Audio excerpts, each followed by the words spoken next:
Hello students, आज ये आज आ गया है केमिकल रिएक्शन इन इक्वेशन का तीसरा लेक्चर। शायद ये आखिरी लेक्चर भी होगा। तो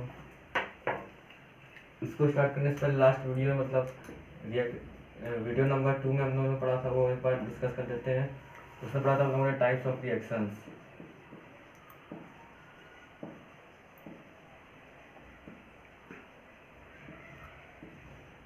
उसमें बेसिकली हम लोगों ने 4 टाइप्स पढ़े थे, उसको डिस्कस किया था और उसमें उसके पॉइंट्स बताए थे। तो पहली रिएक्शन आई थी उसमें कॉम्बिनेशन।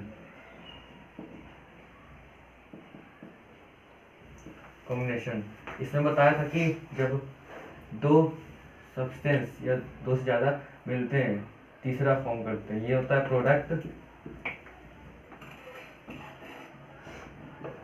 ये होते हैं रिएक्टेंट्स। तो कॉम्बिनेशन रिएक्शन में बताया था कि इसमें दो सब्सटेंस या दो से ज़्यादा सब्सटेंस आपस में कंबाइन होते हैं। तो कंबाइन होंगे तो उससे मतलब कंबाइन होने के बाद एक नया सब्सटेंस फॉर्म करेंगे। जब नया सब्सटेंस फॉर्म होगा तो मतलब जब एक नया सब्सटेंस फॉर्म होता है तो हीट रिलीज होती है। तो जब आप बॉन्ड आपस में ब्रेक होंगे तब नया सब्सटेंस फॉर्म होगा। और बॉन्ड ब्रेक कब होंगे? बॉन्ड ब्रेक होंगे तो हीट निकलेगी, हीट रिलीज होगी। इसीलिए बताया था कि mainly combination reaction are exothermic in nature.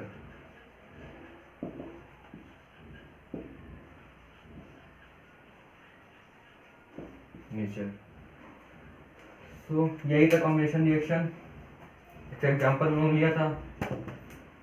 Example लिया था हम लोगों ने H2 plus O2 gives H2O 2:2 और ये बैलेंस हो गई है। देखो इसमें क्या है, इसमें हाइड्रोजन और ऑक्सीजन आपस में कंबाइन हो रहे हैं। जब कंबाइन हो रहे हैं तो ये मतलब रिएक्टेंट्स कंबाइन हो रहे हैं। तो हाइड्रोजन को मान लो A, इसको मान लो B। जब ये आपस में कंबाइन हो रहे हैं तो C फॉर्म कर रहे हैं, मतलब वाटर फॉर्म कर रहे हैं। सो ये हो गया प्रोडक्ट, ये रिएक्टेंट्स। मतलब इसमें क्या है, इसमें वाटर का फॉर्म होगा। जब हाइड्रोजन इसके बॉन्ड ब्रेक होंगे, हीट रिलीज होगी, तब ये फॉर्म होगा। और एक चीज़ और बताई थी कि इसकी केमिकल प्रॉपर्टी इससे अलग होगी और इसकी केमिकल प्रॉपर्टी इससे अलग होगी और इसकी जो केमिकल प्रॉपर्टी होगी वो इन दोनों से अलग होगी।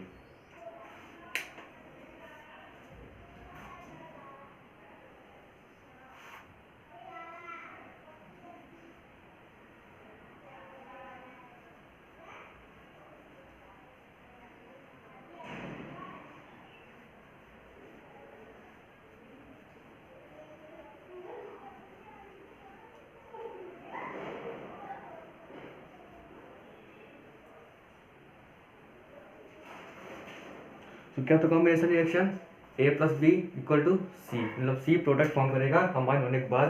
और एक्सोथर्मिक का नेचर में हीट रिलीज होगी। अब दूसरी रिएक्शन आती है डिकम्पोजिशन।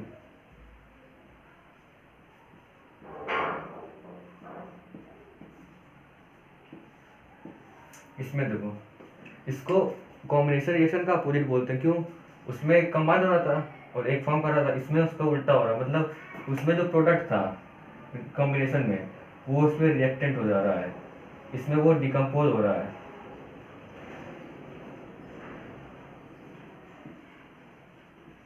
और डिकम्पोज का मतलब होता है ब्रेक डाउन। इसीलिए इसको बोलते हैं अपोजिट ऑफ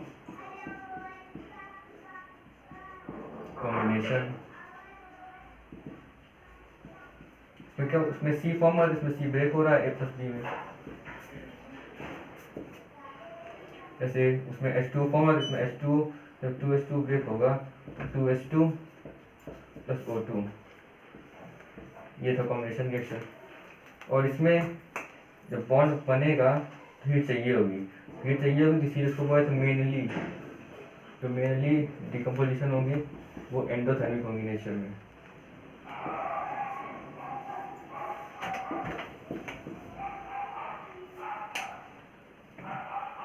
इसके 3 टाइप्स बताए थे।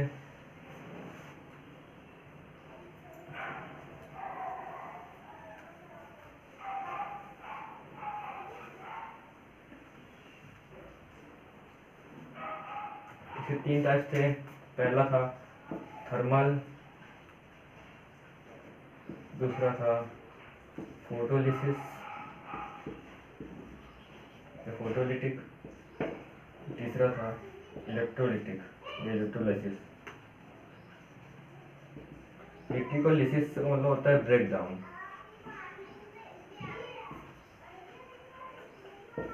देखो डिकम्पोजिशन है तो इतना तो है कि बॉन्ड्स का इसमें ब्रेक डाउन होगा, तो ब्रेक डाउन होगा तो, लेकिन ये तीन अलग अलग चीजें हैं।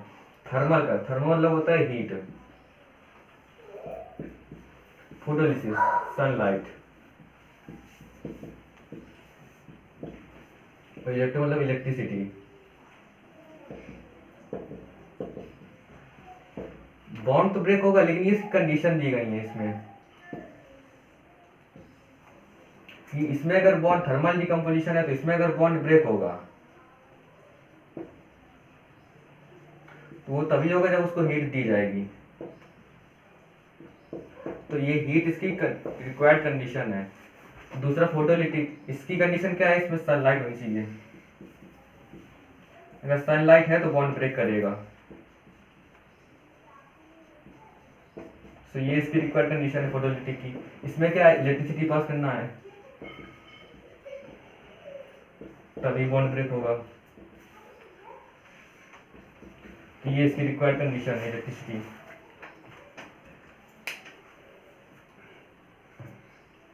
तीसरा टाइप था हम लोग का डिस्प्लेसमेंट रिएक्शन।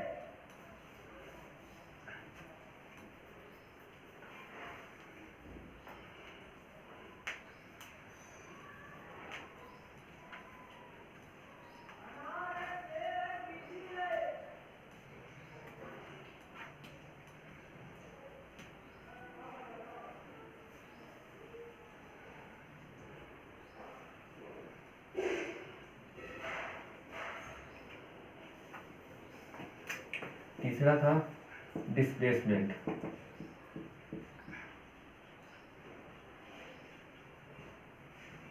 इसमें एक टर्म आया था रिएक्टिविटी ऑर्डर।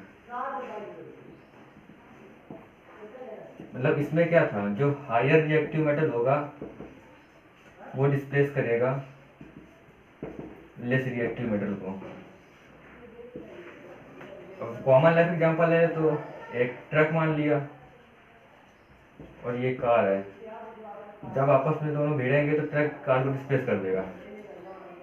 तो इसी तरह से जिंक है और हाइड्रोजन, जिंक हाइड्रोजन से ज़्यादा रिएक्टिव है, जिंक हाइड्रोजन को उसका सॉल्यूशन डिस्प्लेस कर देगा, जैसे H2SO4 प्लस जिंक, ये जिंक हाइड्रोजन को डिस्प्लेस कर देगा, फॉर्म करेगा जिंक सल्फेट प्लस H2। तो इसमें क्या था, प्रिफर रिएक्टिविटी ऑर्डर, मतलब एक रिएक्टिविटी सीरीज दी गई, उसके हिसाब से जो हाई रिएक्टिव होगा वो ऊपर दिया होगा, जो लीस्ट रिएक्टिव होगा वो नीचे दिया होगा। सबसे लीस्ट रिएक्टिव होते हैं सिल्वर, गोल्ड, प्लेटिनम, ये होते हैं लीस्ट रिएक्टिव। इन्हीं को या इन्हीं को बोलते हैं नोबल मेटल, क्योंकि ये बहुत कम रिएक्ट करते हैं किसी से।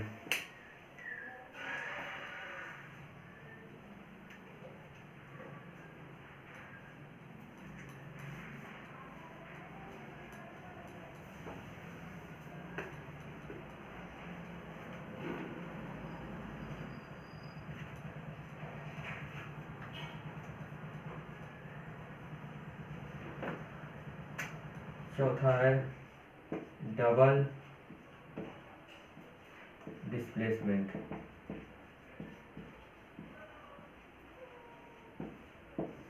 इसमें क्या था, इसमें एटम्स या ग्रुप ऑफ एटम्स का म्यूचुअल एक्सचेंज होता था।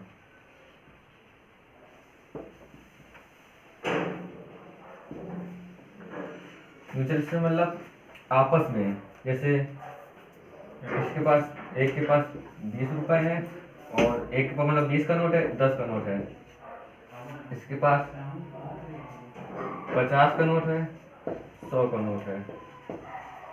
तो मतलब अगर इसको 10 का नोट चाहिए, इसको 100 का नोट चाहिए, तो इसने 100 का नोट दे दिया, इसने 10 का नोट दे दिया, तो क्या हो गया 20 का नोट और 100 का नोट, इसके पास 50 का नोट 10 का नोट, ये हो गया म्यूचुअल एक्सचेंज।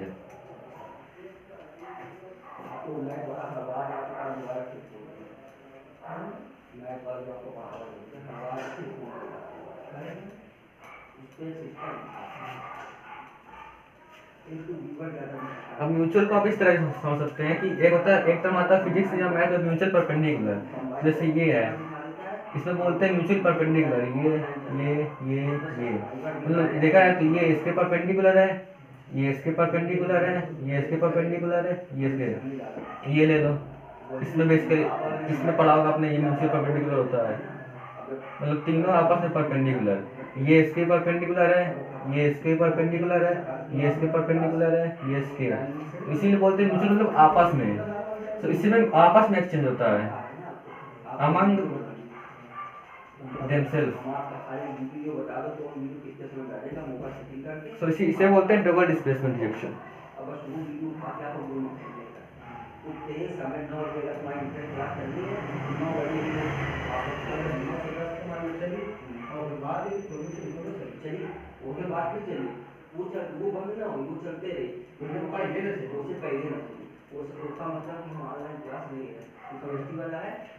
अब एक क्वेश्चन आता है, Cu plus H2O gives no reaction, but CuO plus H2O gives CuOH the whole twice, मतलब ये रिएक्ट कर जाता है। तो आप लोग फाइंड करना है आंसर, मैं अभी आंसर नहीं बताऊंगा, बाद बताऊंगा कि ये ऐसा क्यों हो रहा है, कमेंट करके बता दीजिएगा। ये क्वेश्चन है।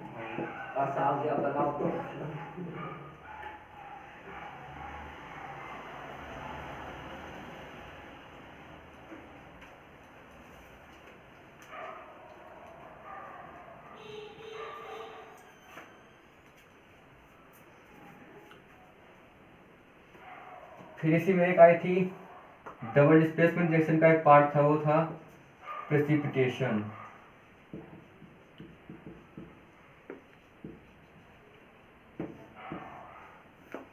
प्रेसिपिटेशन में क्या था, एक सॉलिड इनसॉल्युबल सब्सटेंस, वो सॉल्यूशन के नीचे बॉटम में, ऐसे ये है कंटेनर, इसमें सॉल्यूशन है, इस रिएक्शन के बाद जो ये इसको बोलते हैं रेसिड्यू या तो प्रेसिपिटेट। तो ये क्या है, ये सॉल्यूशन के नीचे कलेक्ट हो जाता था, ये इस रिएक्शन को बोलते थे प्रेसिपिटेशन रिएक्शन। ये पार्ट है किसका, डबल डिस्प्लेसमेंट का। लेकिन एक चीज है, ऑल प्रेसिपिटेशन रिएक्शन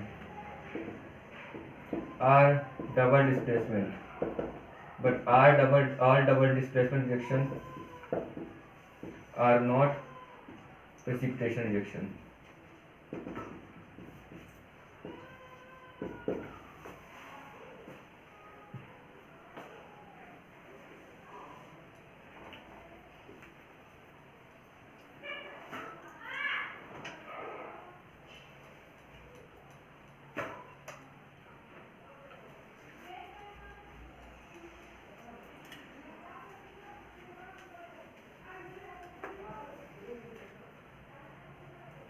सो अब आते हैं आज के टॉपिक पे। आज का टॉपिक था हम लोग का ऑक्सीडेशन एंड रिडक्शन।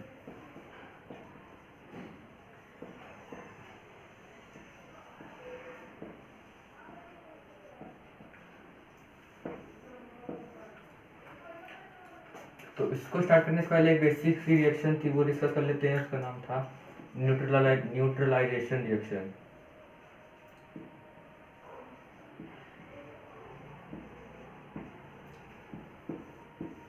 नाम से पता चल रहा होगा इसमें कोई ना कोई न्यूट्रलाइज हो रहा हो। न्यूट्रलाइज मतलब आपस में उसका असर कम कर रहे होंगे। इसमें क्या होता है, एसिड और बेस आपस में मिलते हैं, वो फॉर्म करते हैं सॉल्ट प्लस वाटर। अब वाटर किस तरह फॉर्म होगा तो आप लोग जानते होंगे, एसिड देगा H प्लस, बेस देगा OH माइनस, जब ये मिलेंगे तो H2O फॉर्म हो जाएगा।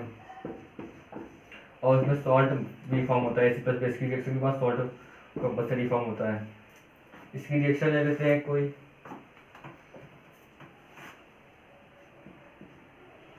NaOH प्लस HCl, ये बेस है, ये एसिड है,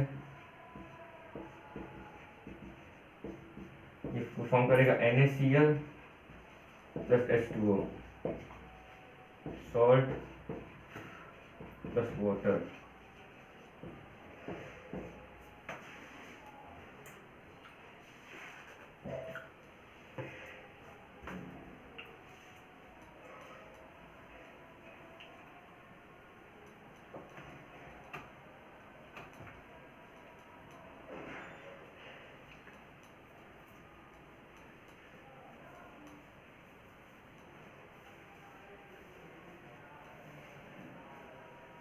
अब आज टॉपिक आते हैं ऑक्सीडेशन रिएक्शन। एक तरफ ऑक्सीडेशन डिस्कस करेंगे,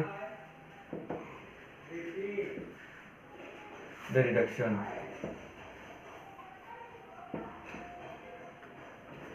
इसमें क्या होगा, एडिशन ऑफ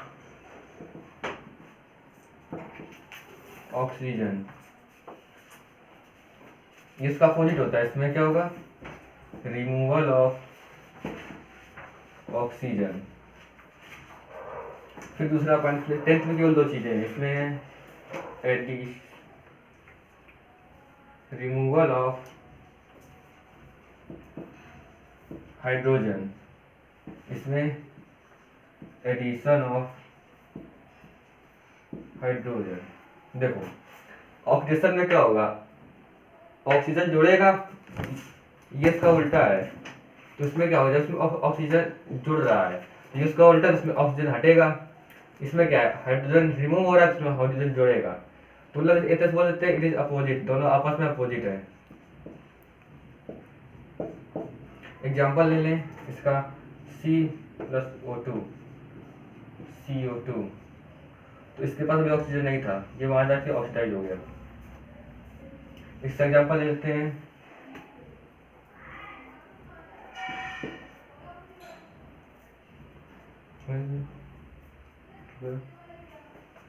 देखो इसमें ऑक्सीजन ऐड हो रहा था, इसमें ऑक्सीजन हटेगा, तो एग्जांपल लेते हैं Fe2O3 plus 3CO gives 2Fe plus 3CO2।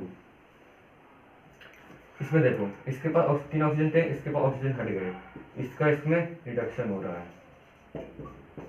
तो ये रिडक्शन, ये रहा ऑक्सीडेशन। अब इसके कॉमन लाइफ में क्या एग्जांपल्स हैं, बाकी एग्जांपल्स आप खुद देख लीजिएगा। अब कॉमन लाइफ में क्या है, एवरीडे लाइफ में इसके इफेक्ट्स,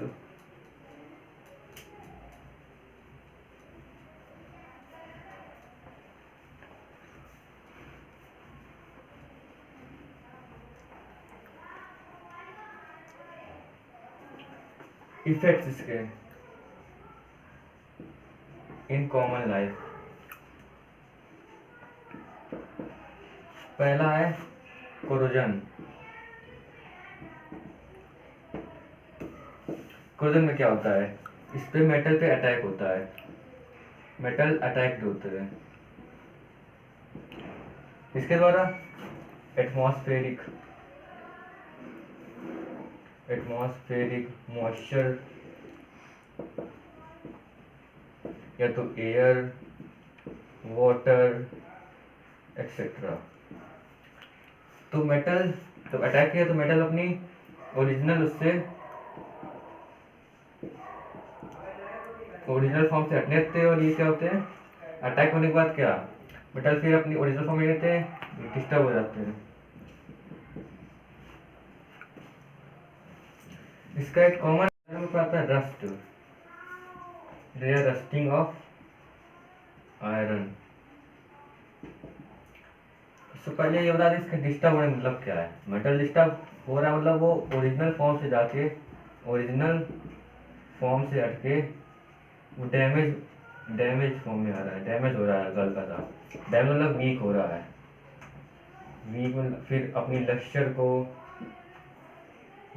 लक्ष्यर साइन ये कम धीरे धीरे कम होती जाएगी, एक धीरे धीरे कम होती जाएगी ये।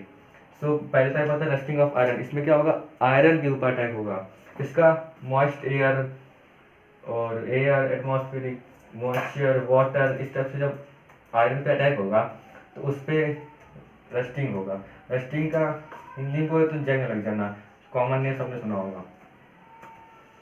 तो इसमें क्या होता है 4Fe plus O2 plus H2O gives Fe2O3 dot XH2O।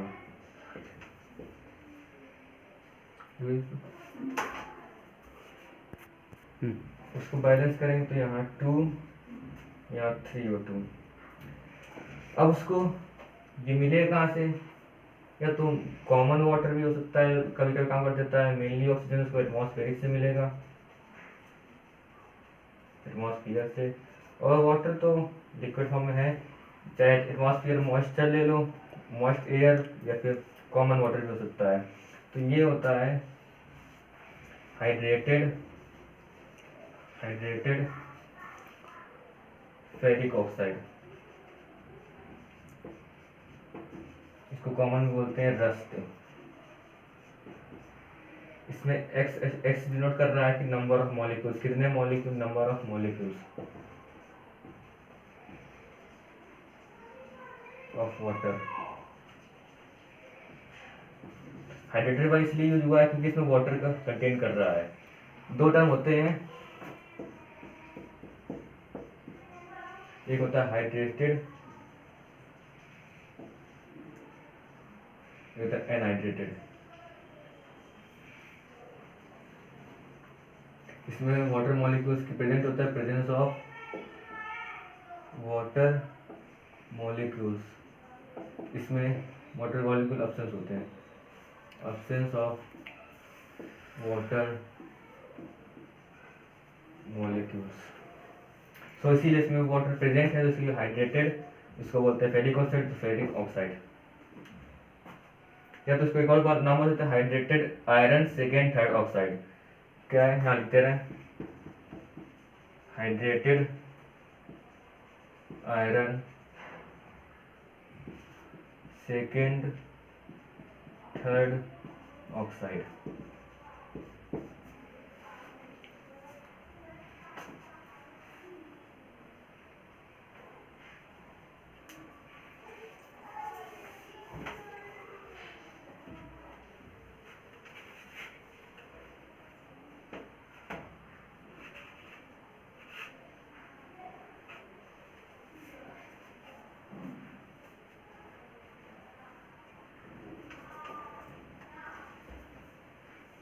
अब आयरन को रस्ट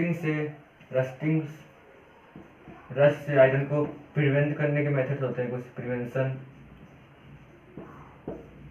पहला होता है बाय पेंटिंग।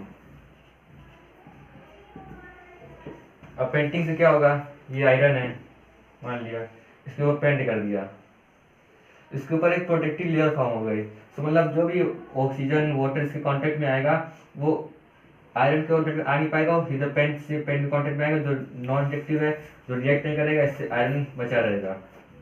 सो इसमें क्या होगा, एक प्रोटेक्टिंग लेयर फॉर्म हो जाएगी, इसीलिए पेंटिंग करते हैं आयरन पे, उसको रस्ट से बचाने के लिए।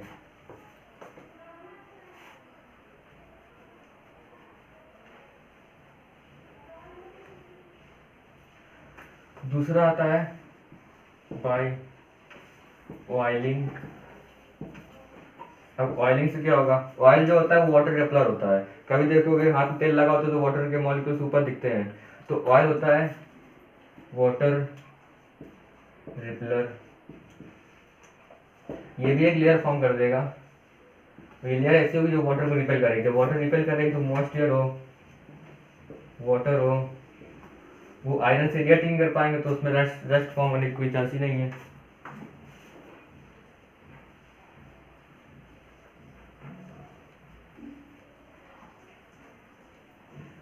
तीसरा सबसे इंपॉर्टेंट है गैल्वेनाइजेशन।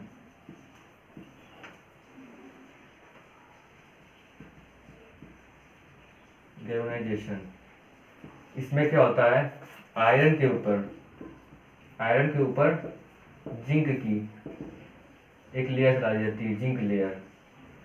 इसको जिंक प्रोटेक्टिव लेयर बोल सकते हैं। जिंक से क्या होगा, जिंक रिएक्टिविटी सीरीज में जिंक आयरन से मोर रिएक्टिव होता है। सो जब भी कोई मॉइस्ट एयर, वाटर इससे रिएक्ट करने आएगा तो आयरन से रिएक्ट करने से पहले ही वो जिंक से रिएक्ट कर जाएगा, जिससे आयरन रस्ट होने से बचा रहेगा।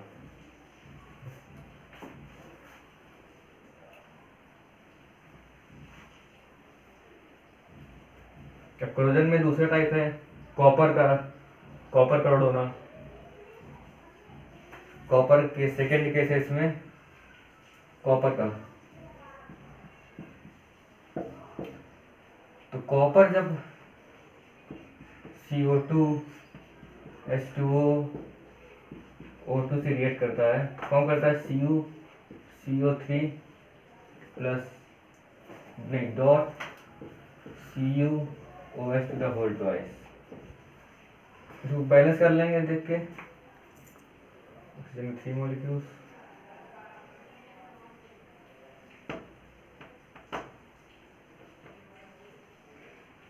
जब इसको बैलेंस करेंगे तो बस यहाँ 2 आ जाएगा।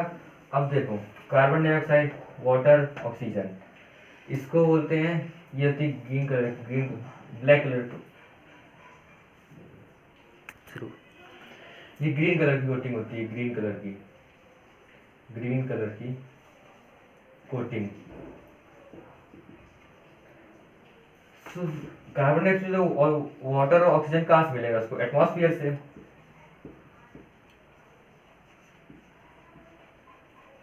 तो कॉपर जब इनके कांटेक्ट में आएगा इनके, तो ये फॉर्म करेगा, इसको बोलते हैं बेसिक कॉपर कार्बोनेट। ये ग्रीन कलर की कोटिंग होती है।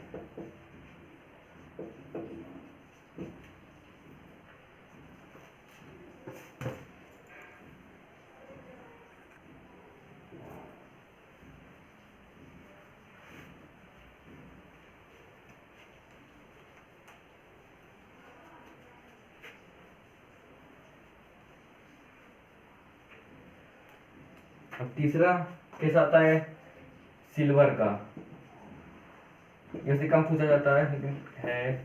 सिल्वर केस में क्या होता है, सिल्वर जब H2S से हाइड्रोजन सल्फाइड से रिएक्ट करेगा, एटमॉस्फेयर से मिलेगा उसको, तो वो एक ब्लैक कलर का फॉर्म कर देगा +H2। ये होता है ब्लैक कलर की कोटिंग सिल्वर के ऊपर। इसी इसी इसको देखा होगा, जब भी कोई सिल्वर की ऑर्नामेंट्स, ज्वेलरी वगैरह सिल्वर की होती है, जब वो एटमॉस्फेयर कोटिंग देखा होगा मेनली, उसमें ब्लैक कलर कोटिंग आ जाती है। वो इसी वजह से होती है, हाइड्रोजन सल्फाइड जब उससे रिएक्ट करती है तो H2S black colour coating form कर देती है।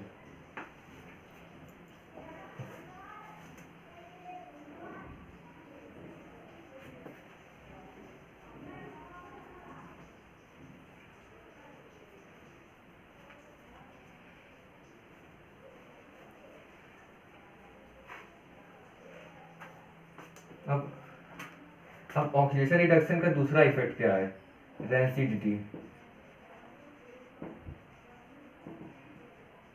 इसमें क्या होता है, फूड जो ऑयल कंटेन करते हैं, ऑयल कंटेन होता है इसमें, ऑयल होता है इसमें, वो जब जो एटमॉस्फेयर कांटेक्ट में आते हैं, जब बाहर के कांटेक्ट में आते हैं, तो उनका ओडर और टेस्ट चेंज हो जाता है। यही कहते हैं इसमें स्लो ऑक्सीडेशन होता है। ऑक्सीडेशन जब होता है इसका, इनका फूड का इसमें ऑयल कंटेन होता है, वो ओडर और टेस्ट चेंज हो जाता है। इसीलिए देखा होगा जब कभी फूड जो बाहर रखा होता है उसको मॉइस्चर प्लेट में गीला गीला हो जाता है और उसका टेस्ट थोड़ा चेंज होता है, स्मेल चेंज होती है। ओडर मतलब होता है स्मेल उसका टेस्ट चेंज हो जाता है। और सो इसके प्रिवेंशन क्या है, प्रिवेंशन पहला है यूजिंग एंटीऑक्सीडेंट।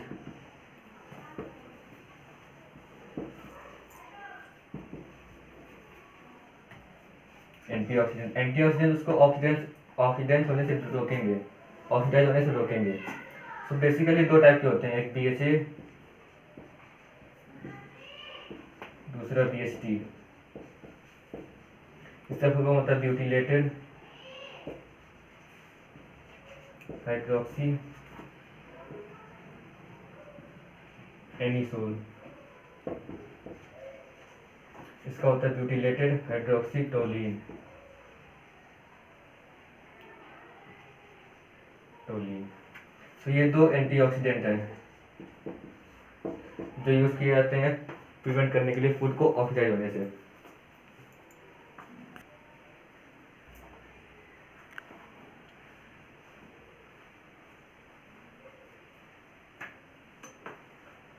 दूसरा प्रिवेंशन है बाय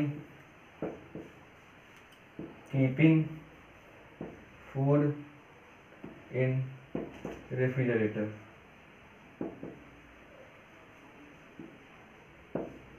मतलब फूड को फ्रीज में रख देंगे तो उसमें ऑक्सीडेशन नहीं होगा। तीसरा बाय फिलिंग नाइट्रोजन गैस।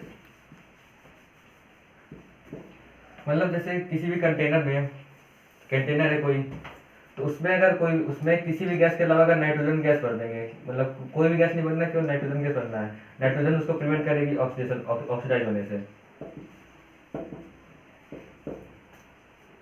और चौथा है बाय वैक्यूम पैकिंग। मतलब बिल्कुल एयर टाइट कंटेनर। जब एयर टाइट कंटेनर होगा तो वो किसी से रिएक्ट ही नहीं कर पाएगा, ना एयर अंदर आएगी ना कुछ, तो कुछ अंदर नहीं आएगा तो ऑक्सीडाइज नहीं होगा, इसीलिए ये हो गया एसिडिटी।